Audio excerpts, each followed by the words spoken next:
আরও একটা বিদায়ের ভাগ্যটা চলে এসেছে। নিশ্চয়ই আজ মন খারাপের দিন। আসলে মানুষ একটা সময় যেখানে কাটায় সেখানে প্রত্যেক দিনের যে জীবনযাত্রা, তার যে সেই গতিধারা হঠাৎই ছন্দপতন নিশ্চয়ই মানুষকে বেদনা দেখাবে।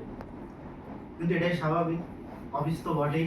মানুষের ব্যক্তি জীবনেও মানুষের আনাগোনা হতেই থাকে। কত মানুষ মায়া বন্ধন কাটিয়ে চলে যায়, আবার আসে। তো এটাই খুব স্বাভাবিক। ভিজিডব্লিউ ম্যাডাম অত্যন্ত প্রাঞ্জল ভাষায় কথা বলতেন, সবসময় হাসি খুশি থাকতেন এবং ব্যবহারও খুব মার্জিত। আমরা জানি যে উনি খুব ভ্রমণ পিপাসু মানুষ এবং অনেক শিল্পের গুণাবলী ওনার মধ্যে আছে।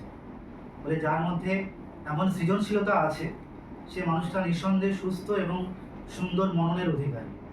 ফলে উনি যেখানে যাবেন সেখানে একটা পুষ্প কানন তৈরি করবেন, নিজের সেই সুগন্ধে সুবাসে সেটা বিকশিত করবেন। আগামীর সেই পথ আরও সুগম হয়ে উঠুক। ভালো থাকবেন ম্যাডাম।